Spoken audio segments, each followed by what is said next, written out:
something you've not heard before. She has some artifacts up here on the table that she'll probably allude to, and you can take a look at them maybe at the end of the program. But without further ado, I want to introduce Adele O's.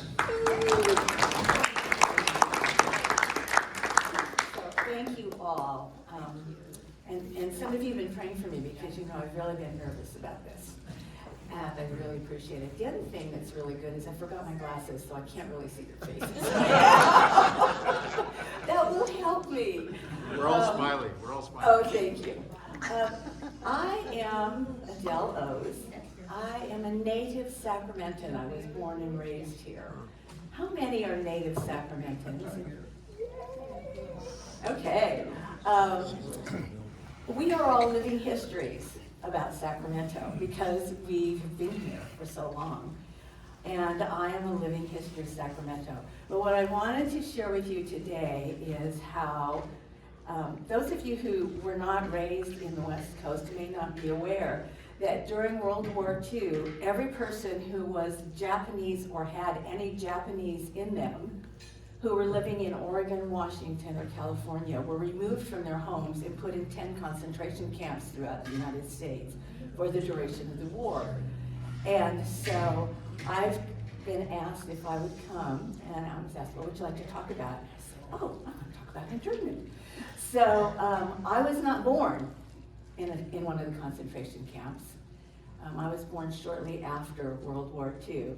But in order to talk about the internment, I am going to spend quite a bit of time setting up some context. And I'm going to say a hard thing, and I want you to know that I say it as a lover of Jesus and a lover of his church.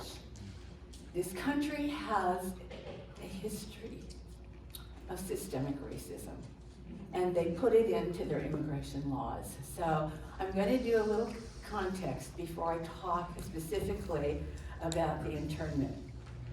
Could you hit my, thank you. And I want to introduce you to Skip, my husband, who's running my slideshow.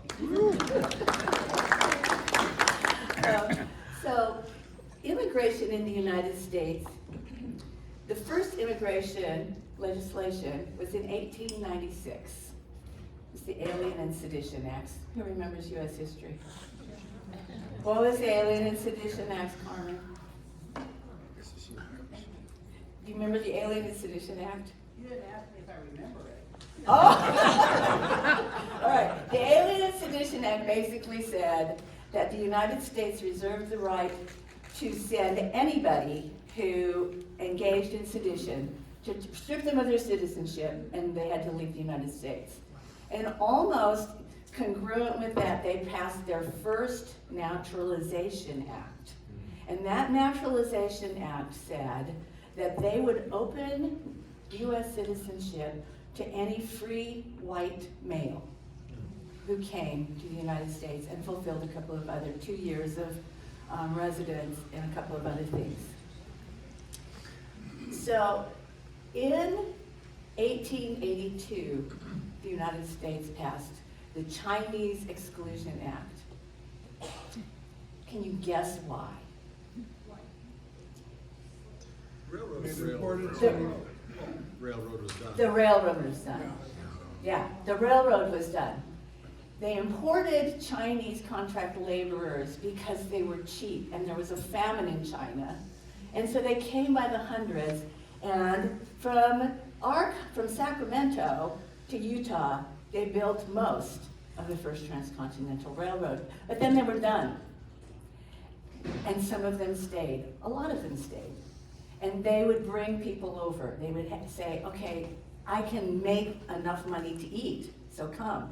So in 1882, the first serious restriction on immigration in the United States was passed with the Chinese Exclusion Act. And it outlawed the importation of any contracted Chinese laborer for 10 years. It was extended in 1892, and it was made into a permanent United States law in 1907. In 1907, they passed another Immigration Act. And this Immigration Act was one, it was interesting. It was the most restrictive Immigration Act to that date.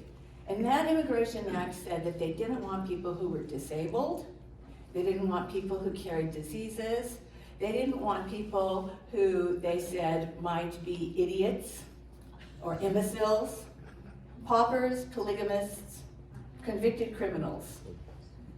And those are the people. So that was a very, very broad Immigration Act. And, I mean, you can see why, right? It made sense. And it was about this time, I think, that Ellis Island was founded on the East Coast. Okay. Move to the next one too, Skip. And the next.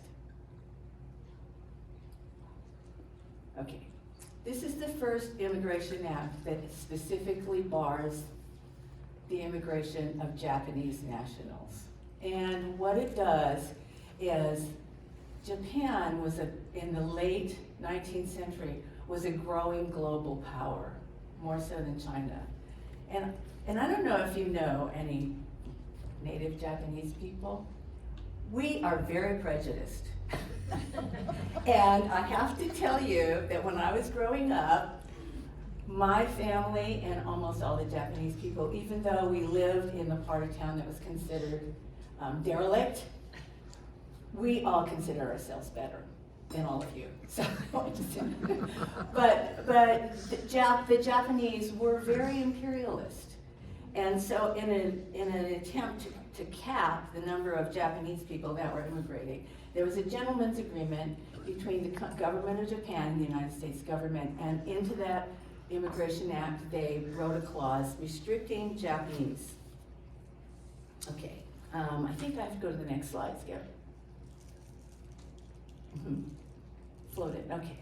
The Immigration Act of 1917 was much more comprehensive. And what it did was, I think I have it in there, yeah. It created the Asiatic Barred Zone. And essentially it said, no Asians from the East Asia, with the exception of the Philippines, will be allowed to immigrate to the United States. And so from that point on, you see very, very few Japanese people or Chinese people or anybody from East Asia coming into the United States. And the next one. The Johnson-Reed Act, 1924. Go on with that one. The Johnson-Reed Act of 1994 restricted immigration of all nationalities to 2% of resident aliens in the United States in the 1890 census. If you remember, in 1882 was when the Chinese Exclusion Act was enacted. So by 1924, there weren't very many Chinese people or Japanese people in the United States. And so you limit them to 2%. And you've already said basically you don't want any Asian people. When I was growing up, I knew almost every Japanese person in Sacramento. And there's a reason for that. And that's probably because there weren't very many Japanese people in Sacramento.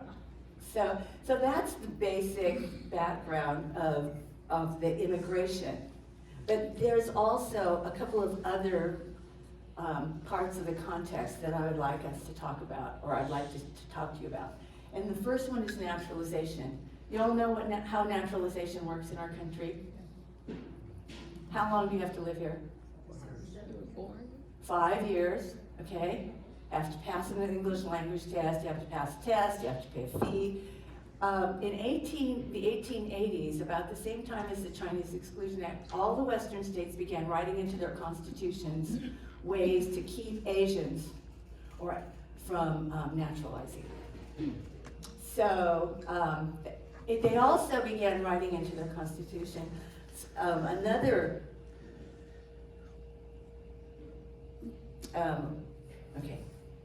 hit the button. They also began writing into their constitutions another clause, and that is they began to say that the naturalization may be restricted to free whites and those of African or African descent because of emancipation. Right? But of course, that would exclude anybody who was non-white, which it did. It was specifically excluding Asians. In 1922, in a case that came before the Supreme Court, Ozawa versus the United States, the U.S. Supreme Court upheld naturalization laws barring any Asian alien from being able to naturalize as a citizen of the United States. Let me tell you just a little bit about how this works for my family. In 1906, my grandfather contracted to come to the United States. He landed in San Francisco Bay shortly after the earthquake, and San Francisco was a ruin. There was, fires and rubble. He was a contract laborer to work as a coolie on building the railroad from Sacramento to Oroville. And, because there weren't Chinese. You couldn't import Chinese laborers anymore. So he came to work as a coolie. And shortly after that, he went to work as a houseboy and farmed. Eventually farmed in Oregon and Washington. My father's father, my paternal grandfather, came to work in the strawberry fields of Florin. And came before 1906. And so he was here in Sacramento from before 1906. My guess is that I have roots in America longer than some of you. So that's just the way it goes. Okay, could you go to the next one, please? Another factor. Okay. And go to the next slide, Skip. Thank you, alien land laws. This was a factor also in the context of what happens in internment. First bullet. In 1913, California enacted laws forbidding aliens who were ineligible for citizenship from owning any property or from entering into any long-term lease of property. Now, interestingly, I have found a title that my paternal grandfather had on a property at 1512 5th Street in Sacramento that was filed in 1913. So it must have been before that law went into effect, because he owned an apartment house at 1512 5th Street from 1913 on.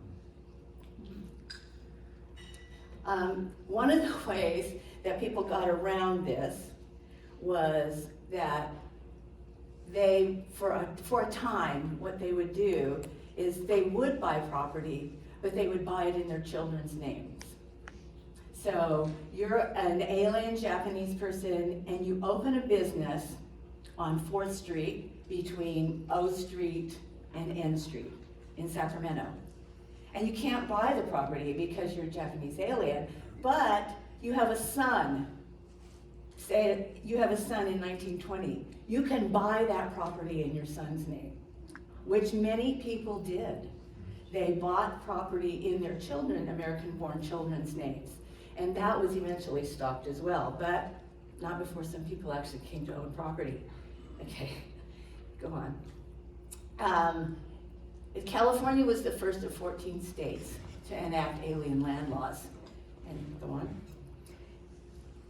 In 1923, the Supreme Court upheld the state's rights to forbid the ownership of land by aliens. And that law stayed in effect until, that's all right. Will it advance? If not, don't worry. Yeah, it is, it's advancing. That law stayed in effect till 1952. So, didn't know that, huh? All right, so that's sort of the context, the legal context for what happened in incarceration. Go to the next slide. Who knows what the yellow peril is? Anybody know what the yellow peril is? Jean, you know what it is? I can just guess. Have you heard of it? Okay, well, let me just tell you. It was coined by William Randolph Hearst, and we all know who William Randolph Hearst was. He was a native Californian, and he inherited the San Francisco Chronicle from his father. You all know that. But subsequently, he expanded that into that Hearst empire, which included 27 other papers. And one of the things that his papers were noted for was they could sensationalize anything to sell more papers. Already back then. He was very good at it. And the term yellow journalism was coined by the Hearst newspapers. And yellow peril became a really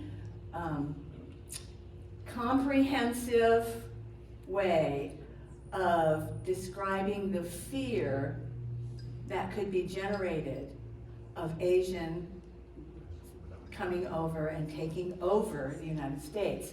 And I don't know if any of you have seen movies from like the 30s and 40s and seen the way Asians are depicted in those. All right. The good people who are Asians are never portrayed by Asian actors. And I don't know if you've ever noticed that, but it was not until maybe the 70s that Asian actors were chosen to portray good Asians in movies.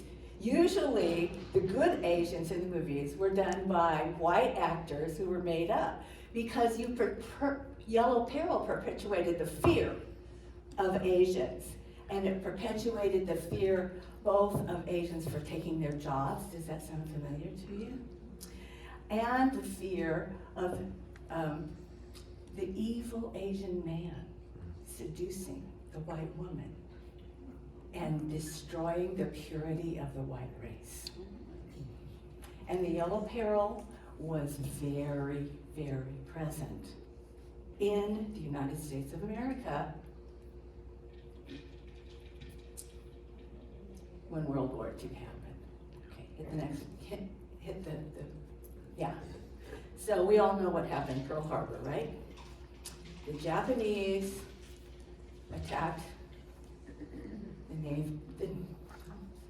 I might get emotional. The Japanese attacked the U.S. Navy at Pearl Harbor and absolutely decimated it.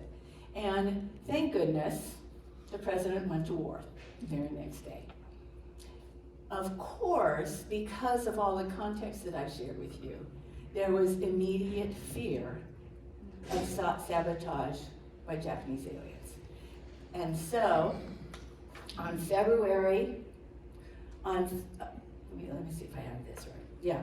On February 19th, 1942, Franklin Delano Roosevelt issued Executive Order 9066. And 9066 created an exclusion zone, and from that exclusion zone, the executive order said that the military commander appointed by him, who ended up being General John DeWitt, could prescribe military areas from which any or all persons could be excluded. So that immediately started a ball rolling, and it identified Japanese aliens and American-born Japanese as enemy, and they were to be withdrawn from the West Coast. So at the hit the last button because this is interesting.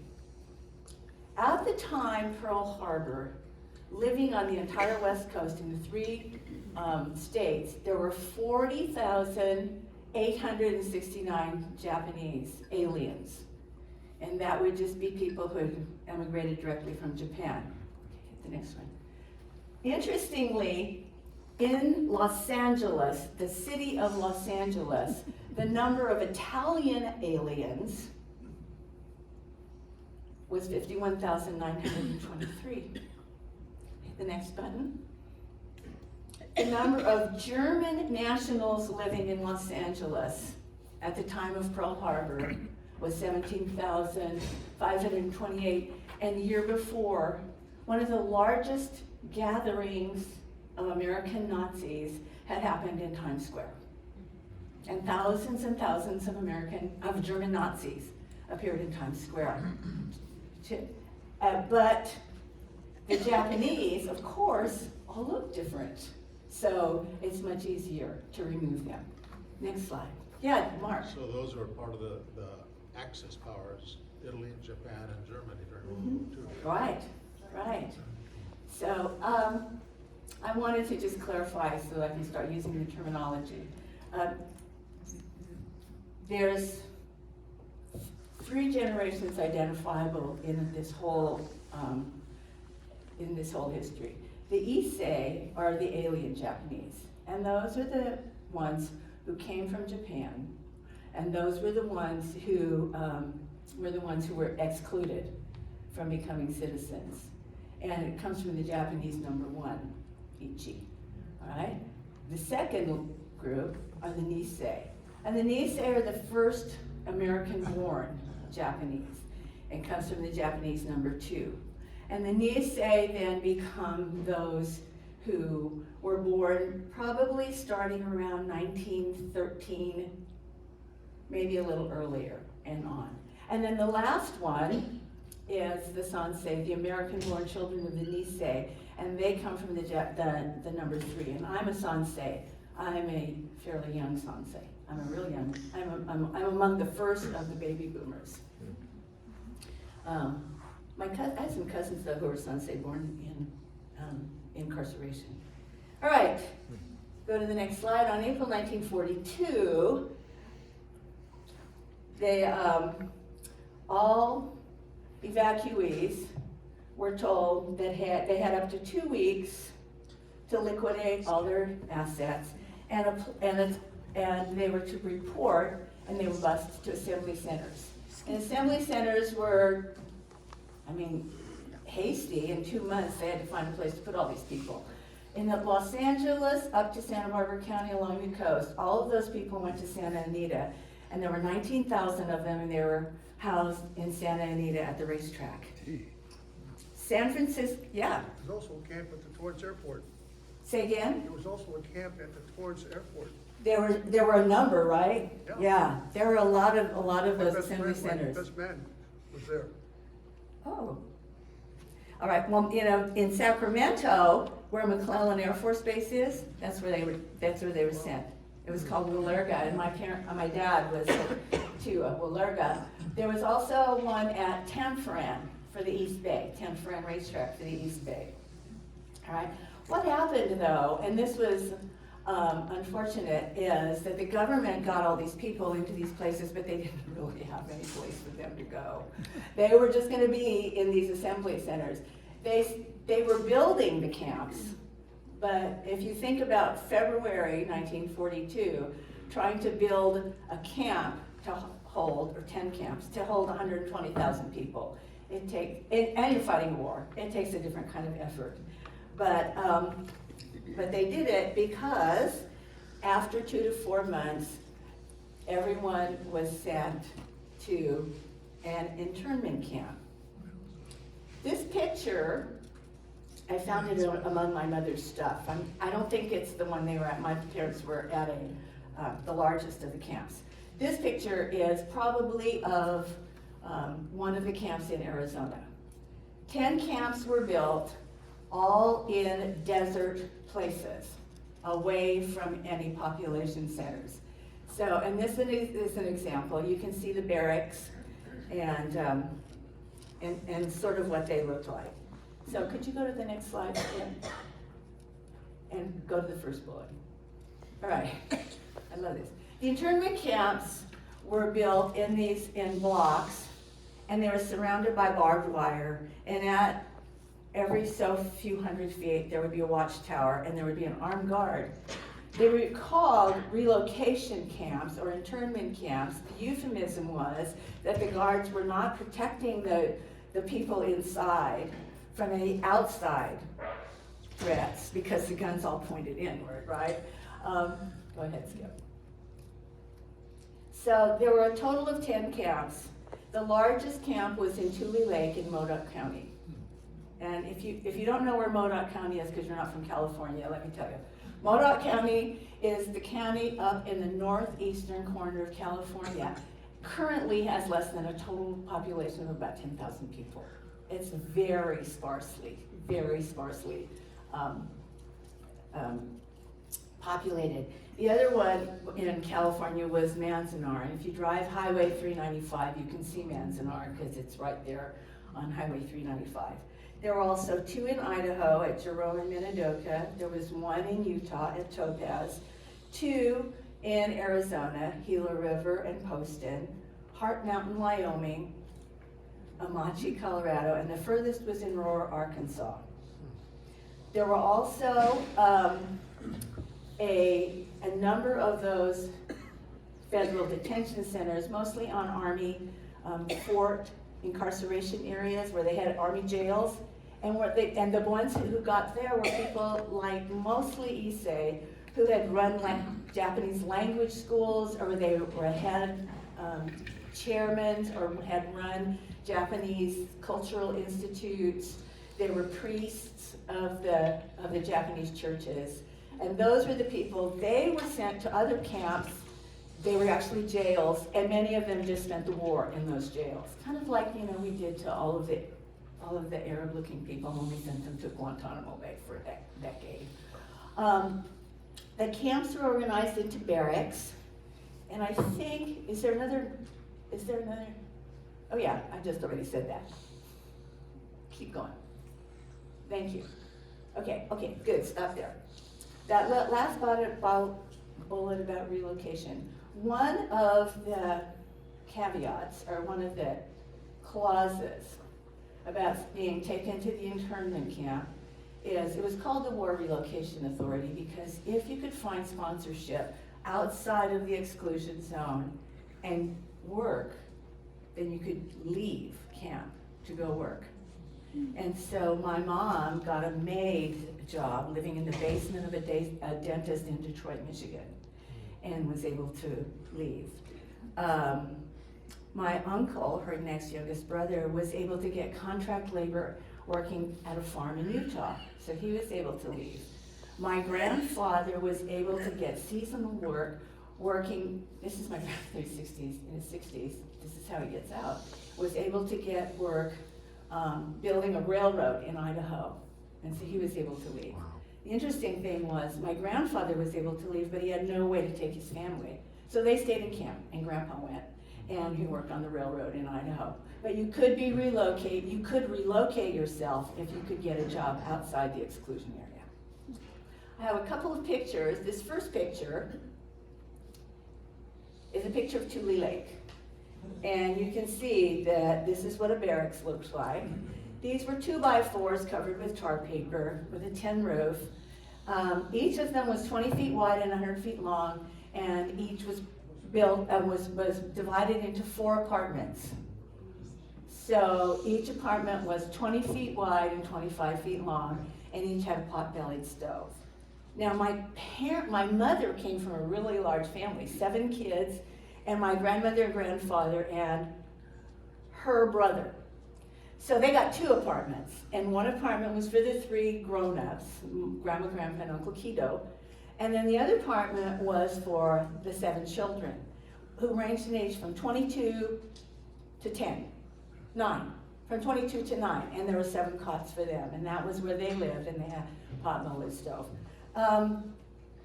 And they all created privacy by hanging sheets, right? You create your own privacy by hanging a sheet. There were communal latrines outside of the barracks, and the barracks were divided into blocks, and then each block had its own mess hall. And that's, okay. This is a picture. Yeah. Just for conceptual thinking, that's 600 square feet if we put it in context of what we're. Oh, thank you. 600 square feet. Yeah, that's how it was. This is a picture, and this is an investiture of a Boy Scout troop in a camp, and I don't know what camp it is. What happened is the Japanese have this saying, it's called shikata ganai, and shikata ganai essentially means it can't be helped. And so most of them went to camp because they were Americans, even though they couldn't be citizens of America. They were Americans here. And so their attitude was sort of shikata-ganai. It's a war. Japan is attacking the United States. And so people are afraid. So shikata-ganai can't be helped. We need to go. And so they all went. But once they got there, I mean, I have to say, there was some pretty intense resistance from some places, which I'll tell you about in a little bit. But they formed associations and they formed a society. So there were Boy Scout troops, there were Girl Scout troops, there were churches, there were all kinds of interest groups. I have here, they had art activities because, I mean, you know, we're supposed to be artists, Japanese. So I have a couple of pieces of art. This is a book from 1952, and it has photographs of art that were created from the 10 camps. And then this is a more recent book, The Art of Gammon, and it has examples of art. This is a glass painting. It was done by one of my grandfathers. I don't know which one. I don't know how he got to paint. I don't know anything about it, except it came to our family. And when my mom died, it came to me, because nobody else wanted it. And it was a painting that my grandfather did in camp. Wow. And then on this, I have this little pin, and I'd love for you to come up and look at it. This little pin is made of shells because the camp that my grandparents were in, Tule Lake in Northern California, it's called the lake because it was a dried up lake bed. And so they would go out into the lake bed and they would find little pieces of whatever, and then they would make them into something. So this is a pin that my grandmother made out of shells. And I think 3 or 4 of us have these from my grandmother. So they did form their own societies, but this is a picture of one of those. And then the next picture is a family portrait. It's actually quite well known, and I don't know who the family is. I don't know what camp they're in. They're posed in front of an American flag, the mother, father, and the one son who's in camp with him. And then the picture she's holding is of her other son who is in the U.S. Army overseas. So, and I'll talk about that later. But I won't talk about it very long because I cry when I talk about it. So I won't talk about it very long. Okay, go on. In 1943, the United States was running out of soldiers. And, you know, they were. And so they decided there are all these able-bodied Japanese Americans, and they've got nothing to do. Let's see how many of them would join the Army. And so early in 1943, that's all right, never mind, just leave it.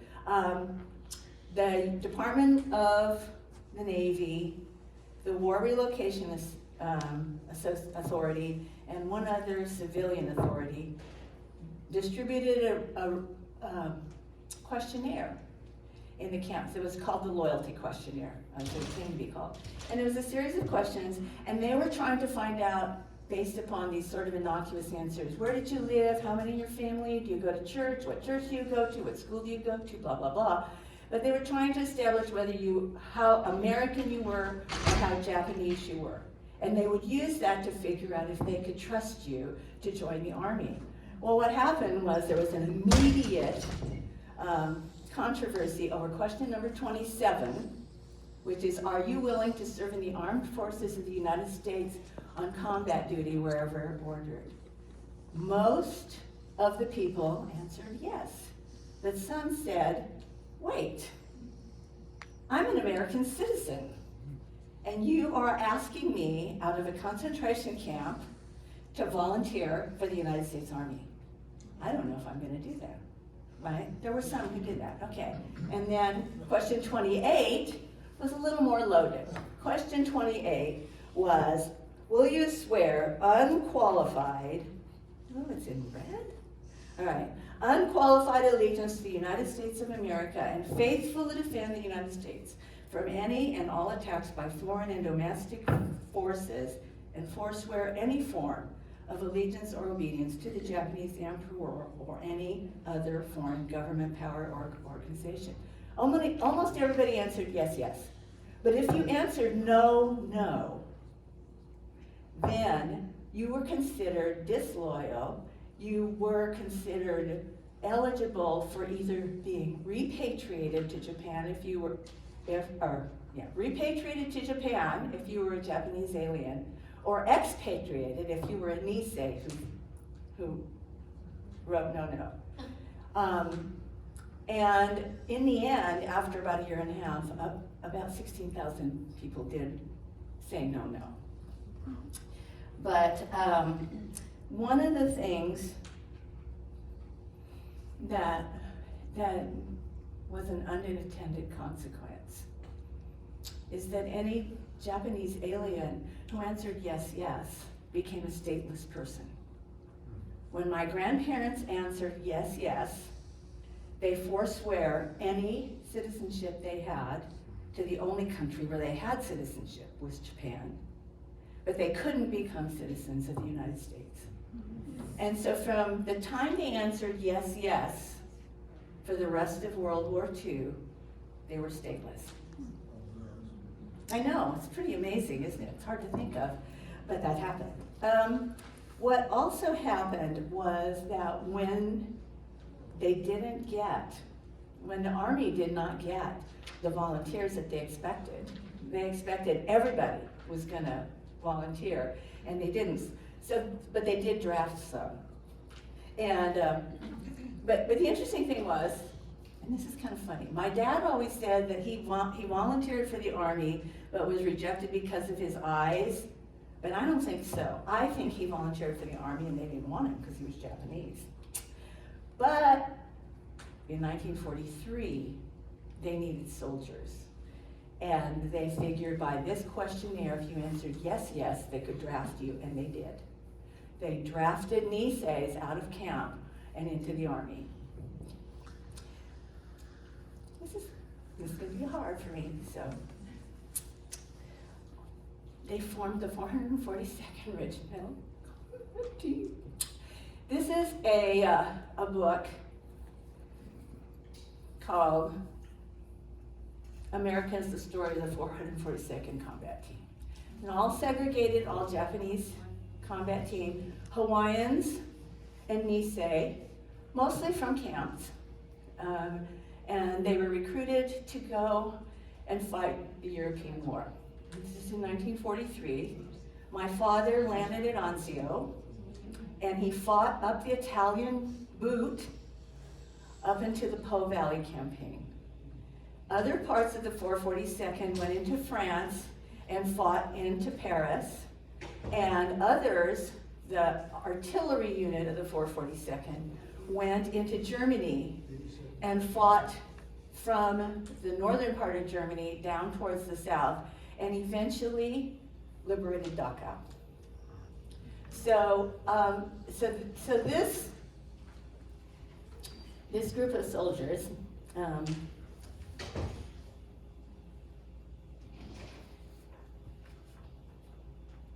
it was kind of funny, because imagine if you were being taken as a German prisoner of war and the Japanese were Japanese in army uniforms, American army uniforms. It was a little freaky. Anyway, go on, Skip, please. The first volunteers came from Hawaii. Now remember, in Hawaii, they didn't intern any Japanese people because the Japanese made up about 40% of the population and most of the working population. But they did forbid any Japanese from, even though, unless they were already in active duty in the Army, they didn't allow them to volunteer. But after this edict from the president, they allowed Hawaiian men to volunteer. They expected on the first day that they opened that about 1,500 might volunteer, 10,000 volunteered from Hawaii. Unlike in the United States, where they expected them to volunteer from camp, and they didn't. So the 442nd emerged at the end of World War II as the most decorated army unit in the history of American warfare. At the end of World War II, they awarded one Medal of Honor to one of the Japanese soldiers.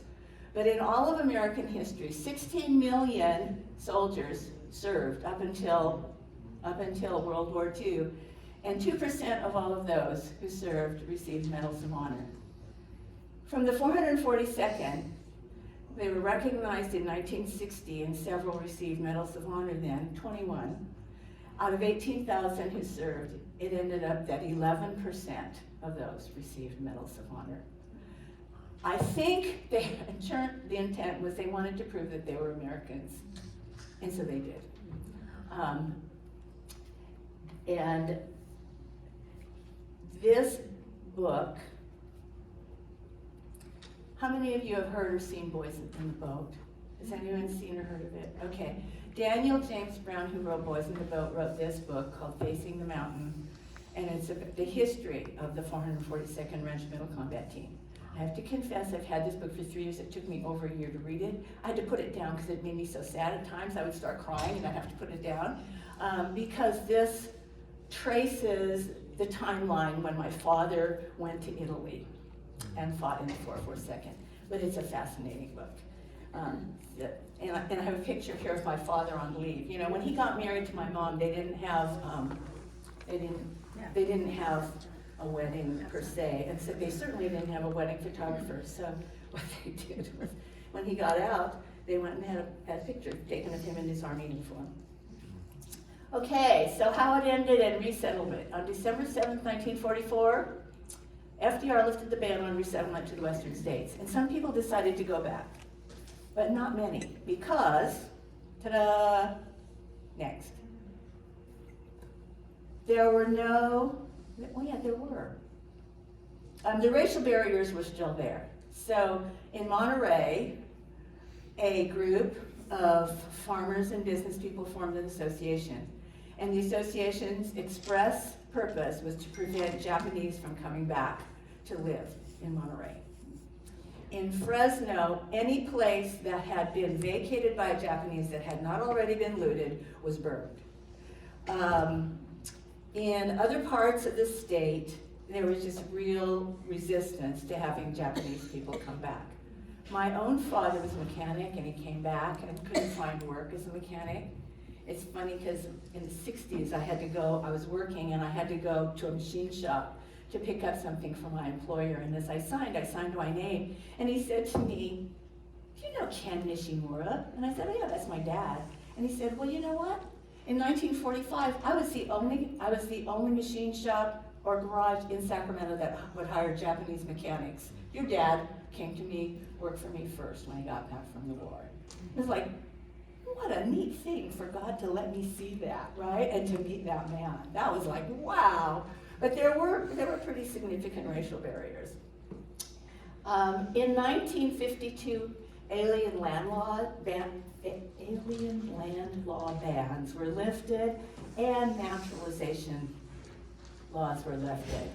So my maternal grandparents both became United States citizens in 1952. My grandfather had lived here since 1906, and he got to become a United States citizen.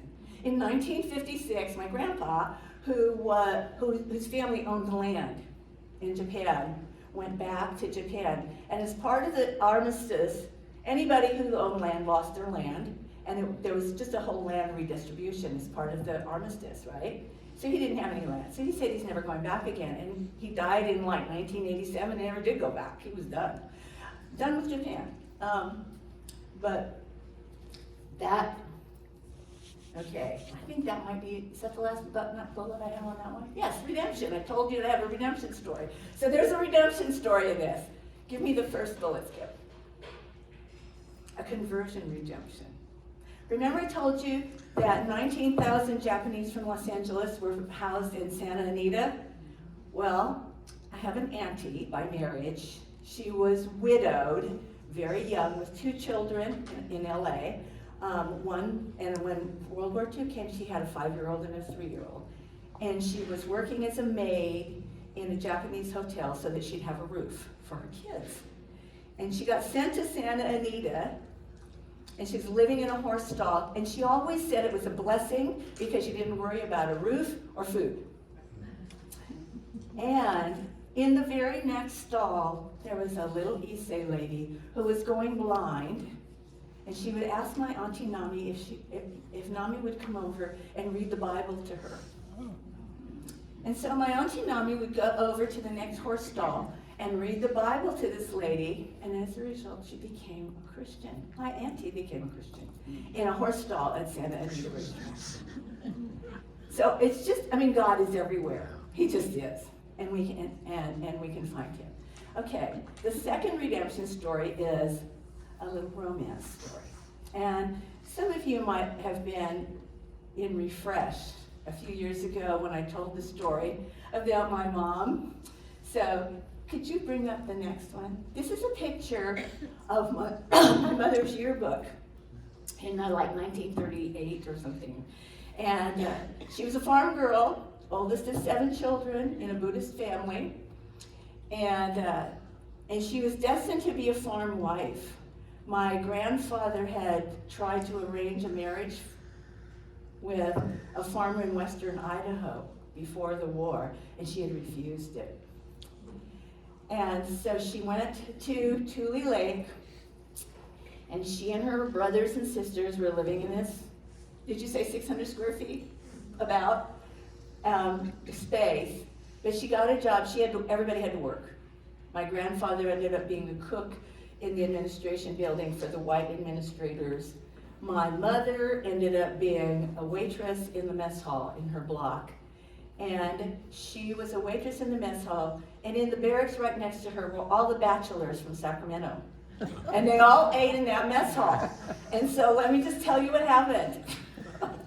What happened was my mother met my dad, and a few months later they got married. And they got married on December the 5th, 1942. My mom came from a community, there were 7 Japanese families farming in Vancouver, Washington before the war. And of her friends in that group, 4 of those women married guys from Sacramento and ended up settling in Sacramento after the war. I wonder why, right? Okay, so, but what I had told the women in Refresh, and this is something about redemption, and that is the transforming power of love. And what Jesus does for us. This is what my father's love did for my mother. This is my mom after the war. And she was transformed by love. The war is responsible for my heritage. I would have been, well, if I'd come at all, I would be farming in western Idaho, I guess. But instead, we ended up back in Sacramento. And it was so cute, because after my dad died, we said, do you want to go back to Portland? Because she loved Portland. That was where she was born. She said, it rains too much there. I'll just stay where I am. Thank you. So that's the romance story. And then I have one more that's a little iffy, but it's my gotcha story. Does the name Earl Warren mean something? What does Earl Warren mean? Governor? Supreme Court. The Justice of the Supreme Court. Earl Warren was the Attorney General of California when Pearl Harbor struck. In 1942, in the election of 1942, he was elected governor.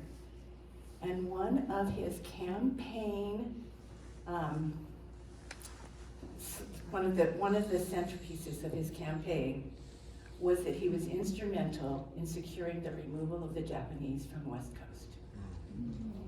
His lobbying of the officials in Washington was very persuasive in persuading Franklin Delano Roosevelt and Secretary of War Henry Stimson to issue 9066. So, this is my gotcha story.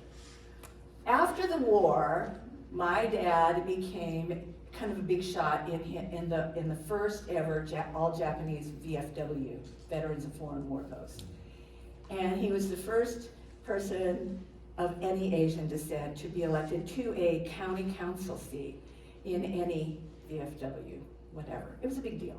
I mean, after the war, there was no PTSD care for veterans, so the VFW was where they would go to decompress and figure it all out. And my dad was, every Saturday night, man, he went down to the VFW hall. Okay, so anyway, he went to the convention in Los Angeles, the National Convention of the UFW, and Governor then Goodwin Knight had a reception for all of the county council officials, which my dad was invited to, and the honored guest was Earl Warren. And this is a legend, I'm not sure it's really true, but it's a legend in my family, that my dad was going to receiving line, and he came up to Earl Warren and said that he would decline to shake the Chief Justice's hand until there was a public apology for his role in securing the removal of the Japanese from the West Coast. That apology never came. There was a statement in his posthumous memoir that he did say that he thought that it had been in error to do that, and that had been an abrogation of Americans' rights. But anyway, that's just the legend. I don't know that it's true, but we kind of tell it anyway. We just tell it. So give me the last slide. Okay. So I think that in closing, there's a couple of things that I feel are really important for us to think about and just to consider. And that is, what happened was not accidental, and it didn't come out of nowhere. There was a history of legislation that kind of set it up, right? There was a generating of public sentiment helped by William Randolph Hearst to breed fear of the other in those in power. I think that that's a lesson for all of us today, that we are subject to the very same things. We're subject to panic. As a group, we're subject to fear of the other as a group. And we can all be susceptible to that. So Elie Wiesel, we all know who that is. Elie Wiesel was a survivor of the Holocaust. He was taken from his home in Romania as a teenager. He survived Auschwitz. He survived Buchenwald. And in his 1986 acceptance speech, this is what he said. I swore never to be silent whenever and wherever human beings endure suffering and humiliation. We must take sides. Neutrality helps the oppressor, never the victim. Silence encourages the tormentor, never the tormented. When human lives are endangered, where human dignity is in jeopardy, national borders and sensitivities become irrelevant. Every moment is a moment of grace. Every hour an offering. Not to share them would be mean to betray them.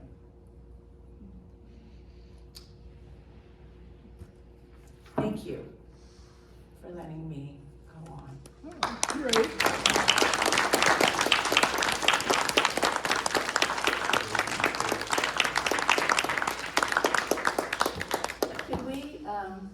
Could we just pray for just a moment? Matthew, could you turn off my